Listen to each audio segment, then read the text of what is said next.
everyone, and hello Vaila. Thank you so much for joining me today as we take a look at patient perspectives and the impact that genomics is having on patient lives. But before we begin, Vaila, if you could just introduce yourself and tell us a little bit about you and your family. Hi there, I'm Vaila Morrison, mum of two. My oldest child, Eilidh, is 10 and she has a rare condition. And my youngest son is 7, Elliot. I live near Cambridge with my husband and the kids. So your daughter was diagnosed with KAT6A syndrome. Would you be able to just tell everyone a little bit about what that is? So KAT6A syndrome is an ultra rare condition. She wasn't actually diagnosed until she was 6.5. So from quite shortly after birth, when we noticed she wasn't hitting some development milestones up until 6 years old, we didn't have a diagnosis for her, so she was undiagnosed, which was a bit of a confusing time. She got her diagnosis through being on the DDD study, the Deciphering Developmental Delay study, if I can, a bit of a tongue twister, which is a kind of whole human genome sequencing type test. So when she was diagnosed, it was pretty rare, this KAT6A syndrome. At the time, I think there was less than 100 diagnosed worldwide. Now I think we're getting on for about 300, and there's probably loads more children who haven't had the opportunity to get the genome sequencing done that probably have the same syndrome. But because it's so ultra rare, there's not actually that much known about the condition itself, just that it impacts developmental her development. So she's got learning disabilities, mobility impairments. She's very sensory focused, and we think the KAT6A syndrome is named after the gene that it is the glitch is on, and I think the KAT6A protein apparently is one of the proteins that helps other proteins in the body. So when your KAT6A protein is affected, it kind of globally affects you. There's some research going on over in the States, which kind of suggests there might be a metabolic issue. It causes a metabolic issue, so that might explain some of the kind of developmental things that her body's not metabolizing quite the way it should be. But yeah, we really kind of need more to be discovered about it to be able to really understand the syndrome properly. Yeah. Was your daughter's onset like quite rapid, like in terms of like symptoms, or was it like you said she wasn't hitting the milestones? Was it something that there were kind of mild symptoms and then it got more progressive, or was it like kind of like more kind of immediate onset? She was very kind of gradual. There was no hints that she might have any kind of syndromes when I was pregnant. She was a kind of typical pregnancy, and when she was born, she had kind of usual newborn things going on with her. So there was meconium in the water, so she had a little bit of an infection first off because she'd swallowed some poo when she was born, so that she was put on antibiotics straight away. So in some ways it was quite useful because we were in the hospital because she was on those antibiotics, that they noticed a few other little kind of possibilities, that she wasn't, some of her reflexes were a bit delayed. She had trouble feeding, so we struggled on for quite a number of weeks with combined breast and bottle feeding, but we thankfully managed to get her onto breastfeeding eventually. But her latch was not very good. It was quite relaxed latch. So there was bits and pieces, but obviously lots of babies have problems with feeding, and she then developed reflux, And because she was our first child, we didn't, people go, oh, babies get sick and babies have reflux, and that's quite normal. So you don't have any comparison, like how extreme should the sick be. It was a little bit exorcist at times, and but we were told, oh well, that babies get sick. So there was, and she also had a hole in the heart. Sounds like a bit ridiculous to forget the hole in the heart, but again, that is quite common in new babies. It's she had what you call a PDA and an ASD. So the PDA is the ducts that bypass the lungs. So when they're in the womb, they you have they can't breathe air. So all the babies have those, and they usually close up on their own, but hers didn't. And then she had an ASD, is a atrial septum defect, which is a hole between the chambers in the heart, and that's quite common in babies. Again, it's supposed to kind of clear up on its own, but hers didn't. So she was monitored for quite a long time, and then when she was 2, she had an operation to patch that at Great Ormond Street. So all these kind of things were little flags, but they were all kind of typical baby issues, and some of them were put. So sometimes we were going, well, maybe her development is delayed because of the heart issues. Maybe her body's trying to work too hard to solve the heart problems, so it's meaning that she's not able to concentrate on other things. So it kind of wasn't. We also complicated things because we lived in London when she was born, and we moved up to Cambridgeshire when she was 6 months. So we had to change NHS trust. So GP notes go with you, but hospital notes are only kind of on request. So not all the stuff came directly to the new hospital. So there was probably were a bit more delayed in being referred to developmental pediatricians than we might have been if we'd stayed in the same trust. How were you like approached for the DDD study? So that didn't come about until quite a lot later on.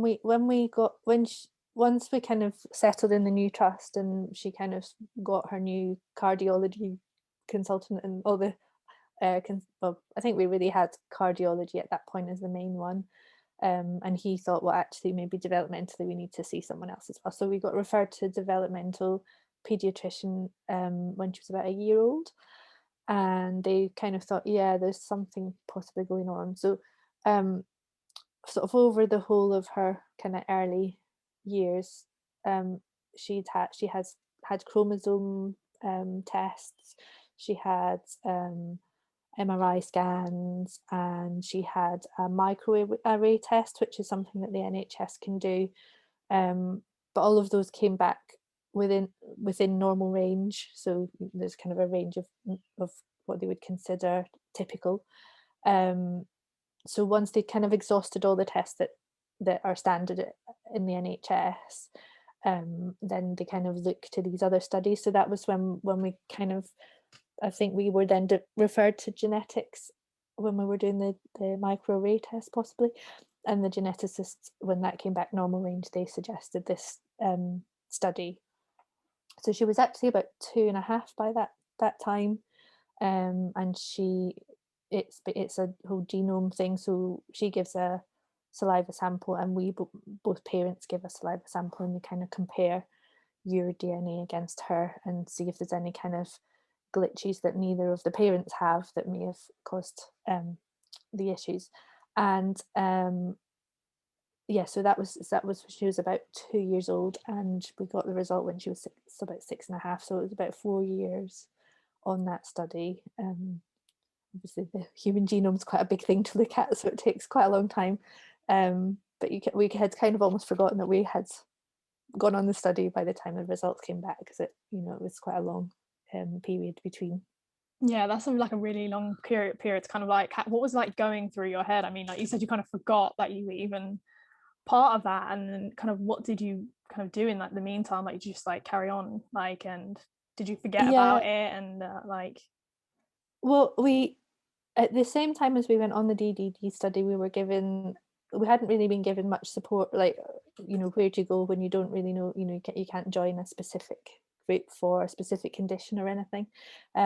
We were given a leaflet from Swan UK, Syndromes Without a Name, and we hadn't heard of them before, and we thought, well, let's see what they're all about. And that was really helpful, because we up until that point, you kind of don't realize that there are other people in a similar situation to you. You kind of I think until then you sort of mostly think that most, like, they know all the things, they know the answers, medicine knows the answers, so if they've not found something, then maybe there isn't something to find.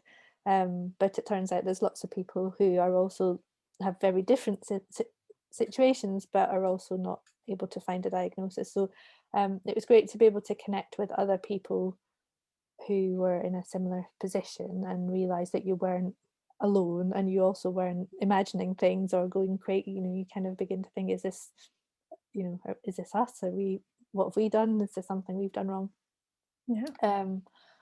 So that was really helpful. And then obviously you kind of treat the symptoms when you don't know what the cause is. So she was referred then to other specialties like physio and occupational therapy and things like that, speech and language therapy. So we were able to kind of begin to address some of the symptoms of her condition in terms of trying to help her achieve her developmental potential. And we were very lucky with the nursery that she went to. They had quite good experience of children with learning disabilities and special needs and things, and they were brilliant at helping us write the EHCP plan that we needed to kind of access better support for schooling later on. A lot of kind of families that enter these kind of big whole genome sequencing studies in the hope of obviously finding a diagnosis. I mean, at the time that you kind of like entered into the study, how did you feel at the thought of not getting a diagnosis, if that makes sense, like not finding out what the potential genetic cause was? For us, it was kind of almost philosophical, I suppose, because Eilidh, we're very lucky in that, touch wood, she doesn't have any acute issues, so she's not she doesn't have epilepsy, which a lot of children who are undiagnosed do have epilepsy and sort of sort of life-threatening issues. She's got many developmental issues, and there are things going on with her that we don't really understand. But we had, I guess, by the stage we'd got to the going on to the DDD study, we've sort of felt it would be nice to know, I think. But if we don't know, then she's a unique person. We just want her to reach her potential. We just have to kind of get on. And in some ways, it's quite nice not having a label to for people to have preconceptions about what her potential might be. However, on the other hand, having a label is helpful for other reasons: a to access support, and b because there may well be a research project that finds something about that condition that can suddenly make a difference to that person. So we weren't at that stage. I guess we weren't desperate for an answer, but we kind of would quite like one. What was it like getting that kind of diagnosis? Like, because obviously, as you said, like it was a really long period of time from when you first entered the study to then actually getting a diagnosis. Like, where were you? Like, was it just like a call out of the blue? Like how did you feel like finally getting that kind of diagnosis? It was kind of weird because we had almost forgotten. So who's this again? What's that? We got a letter, I think, or it might have been an email. And they just came out with it in the letter. They just said, we found this thing, and this we think this is KAT6A gene. We think this is the cause of Eilidh's disabilities, and I think that was right for us because I don't think the what you could Google, because there's not very much to Google at the time, what we could find on Google did kind of explain her, it described her. I think, had the diagnosis been something a bit more frightening, like life limiting connotations, or developing epilepsy, or something kind of a bit more of a worry, then maybe telling somebody in the letter is not right. I don't know. So I haven't actually ever asked the geneticist if she made that judgment because she knew that it wasn't going to freak us out, I guess. And in some ways, it's more frightening getting a letter with, we think we found the cause, we're going to make an appointment for you in 3 weeks' time, and then you're like, what is the answer? We know you know the answer. We want the so for us it was great because we didn't have that like weird period of getting a letter and then having to wait for somebody to tell you what the letter what it said. But I think if they were going to give you kind of frightening news, I think face to face would be better. Yeah. Did you kind of receive that after you kind of got that diagnosis, you got that letter? Did you kind of receive support in terms of trying to like understand the genetics of it and like and how it's inherited and stuff like that? We didn't receive huge amounts of support. I mean, we did have a genetics appointment with the geneticist, but she obviously didn't have that much information because there's not much to know. We never got referred to a genetic counsellor or anything like that, so we never had any kind of sort of pastoral support, I suppose you would call it. I don't know if that would have been helpful or not. May have been. Obviously, we don't know because we didn't have it. I think for rare disease, I think you kind of can't not Google all this stuff. So the first thing we did was Google and see what it said. And I think I know the medics don't like patients Googling things, but I think for rare disease you can't help but do that. And in some ways, you're the one that's got time to do that. The doctors can't possibly know every ins and outs of every rare disease. So yeah, I think become kind of more aware of the fact that as patients we have to become experts in what and be up to date with what's recent and what recent research is, because the doctors aren't necessarily going to be able to follow all that stuff, and if you want to kind of get anywhere with it, you have to be proactive and kind of advocate for yourself or for your family member. Yeah, as you said, there's like so many rare diseases, and like I feel like Googling it, like you just kind of you get to see kind of what research is out there, and you can probably like help inform your doctor and inform others because you've done that kind of research. And also where there is kind of no research as well, where there's very little and it's in different countries or whatever, kind of having that like kind of collating it all together as like a parent and stuff like that is definitely kind of really important.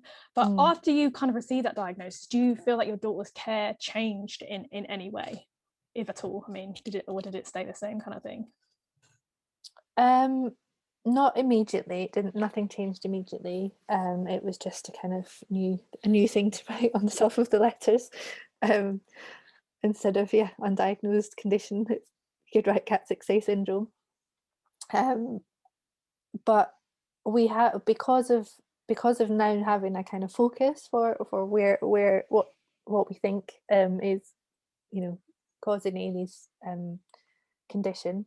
We can keep up to date with sort of bits and pieces of research, and that's kind of tricky because obviously, well, a lot of the research has been done over in the States because they I guess they've had more access to genetic testing, maybe, I don't know, and therefore have more people diagnosed, so there's a greater proportion of people over there, and the system is very different in the States, the healthcare system, so it's quite difficult to kind of try and translate how those ideas might work here in the NHS system and things, but we did kind of we did find some there are some treatments that are being used over in the States, and we kind of broke those down and to work out what of that treatment would be sensible to try for us over here in the UK. And Eilidh is now taking a supplement that we would never have thought to try her with before had we not had the diagnosis. So she takes a supplement which is to help her metabolic function, and we were lucky that it's a drug that's already licensed in the UK. Well, it's a supplement rather than a drug, but it's licensed already here for use in children with other different metabolic conditions. So it was we didn't have to try and fight to get use of a drug that was being used for adults, or that hadn't ever been licensed over here or anything. So even then, even although it was used for other metabolic conditions, it did take quite a bit of persuading that we could try it for Eilidh. We were keen to try it if there's no major likelihood that she'll have side effects from it. We thought, well, if there's no big side effects, if it's just a supplement that's kind of an increase of something we already have in our diet, then let's try and see if it makes a difference. And we do think it has helped. Since she's been taking the supplement, she is a lot brighter and more engaged in things. And whether that's just because her metabolics are better and her digestion's better, so she's able to focus more because she's not struggling with digestion and whatnot. We don't really know because there's no proper trials being done. So it would be really nice for some of that, our evidence of trying it would help to inform future future patients or how Eilidh going forward and things as well. So yeah, I mean, I think we have been really lucky that we have managed to try. Getting the diagnosis has allowed us to try something new that we wouldn't have tried before, and we think that new thing is making a difference. Is that something that you had to kind of go to the doctor or your GP and say, like, we want to try this, that we've seen stuff going on kind of in America and we want to try this out? And then did you have that kind of conversation with them, or is it something that you kind of just decided to kind of do? We wanted to do it through the doctors because we felt that was important, that it was logged and dosages were correct and everything. So yes, so we had to kind of pitch it to the doctor. So we kind of pitched it to her pediatrician and kind of requested a referral to metabolics or gastric team, and it took a bit of while. I think there was also changes in the metabolics team at Addenbrooke's, and there wasn't a lead consultant for a while and things, so it was all a bit in flux. But we did, I think a new paper came out or something, and I basically just copied and pasted all the kind of relevant paragraphs into one email and like put loads of links and fired it to the geneticist and the pediatrician and said, please can we see a metabolics person, because it looks like this might be a thing. And then they said, yes, let's refer you to metabolics then. So we were sent down to the Vaila metabolics team in London, and they were, a bit skeptical of the research because there's not much data or evidence, and they were saying, there's not much data and evidence, and we're like, yes, we know that's the whole problem, but we would like to try it as long as there's not any likely to be any side effects. And they agreed, let's trial it.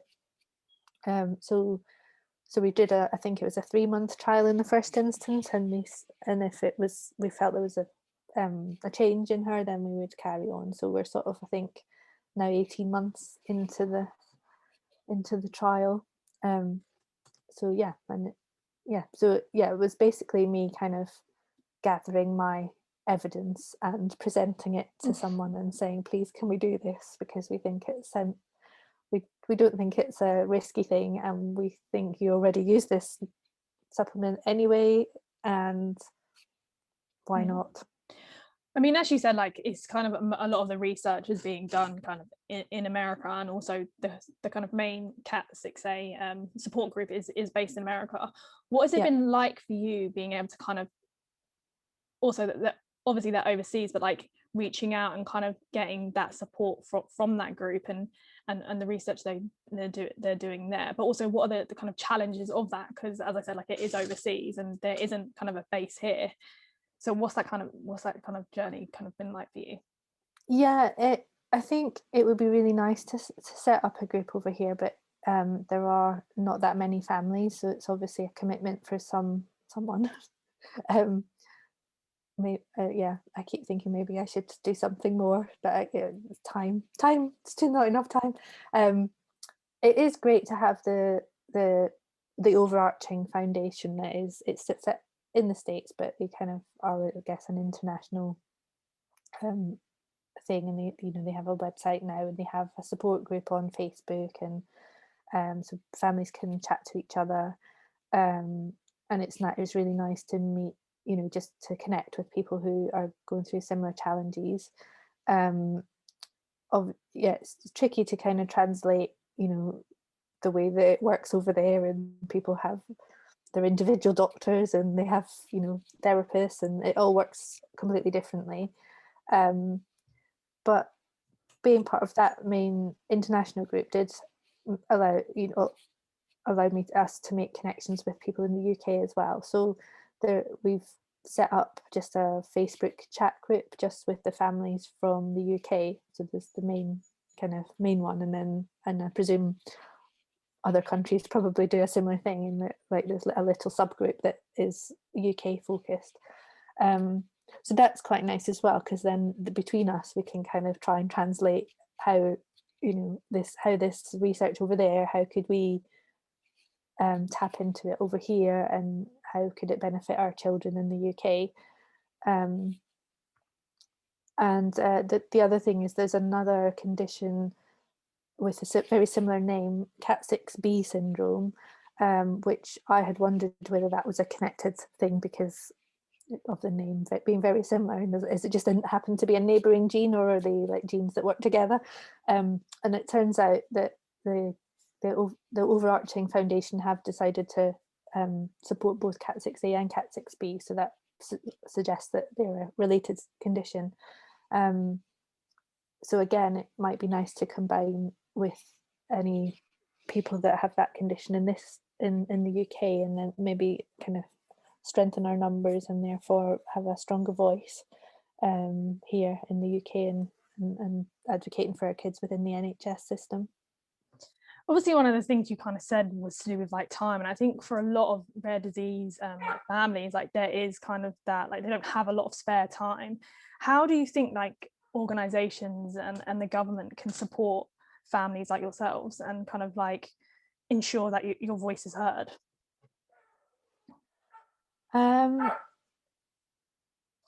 It is tricky.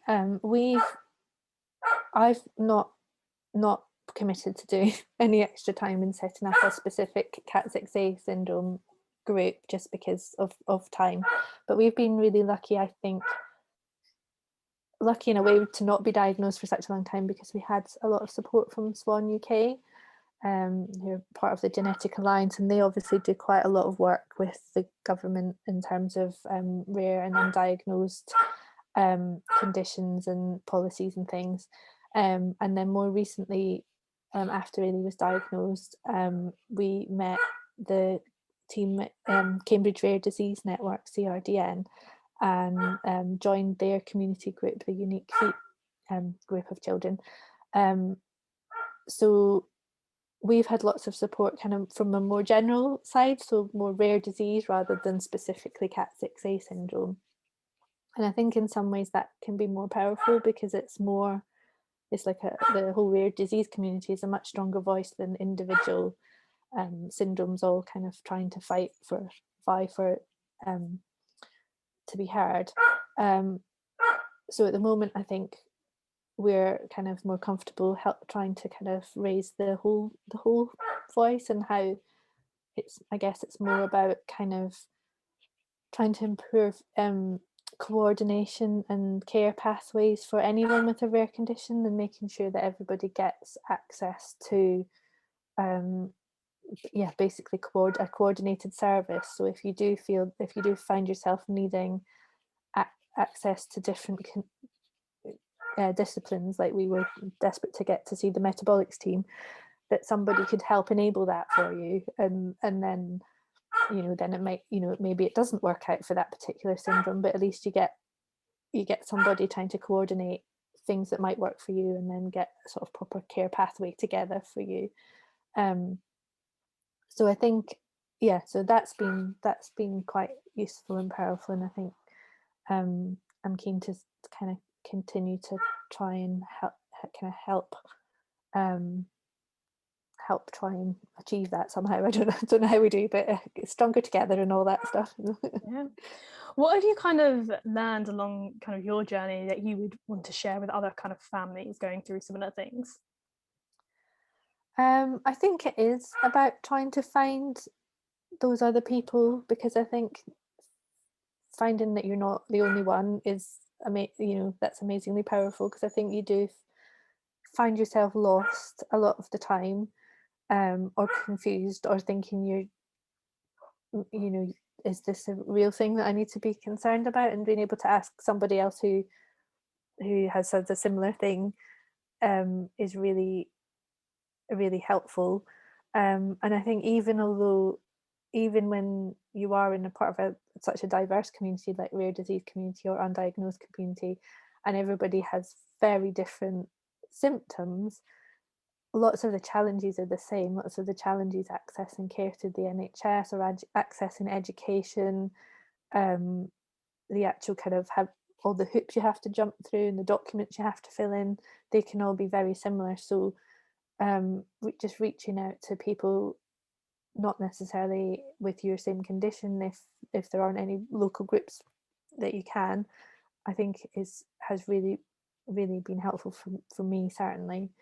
And then if you're in a bigger group like Swan or something, there's lots of people who are very different, and you get different things from those people. But then there's people with a similar, I need a new wheelchair, but I don't want one that does this. But has anybody any ideas what to look at and where to go? And there's always someone that has some advice that can come and sort of help you. So yeah, I think it's finding other people that you can kind of have solidarity with, and help each other out and support each other, and even just to listen to each other if you can't necessarily do anything practical, but you can just kind of hear each other. Yeah, no, support is definitely so important. Thank you so much for speaking to me today, Vaila. It's been really interesting, and I hope that this kind of interview raises awareness of KAT6A syndrome as well. So thank you. Thank you.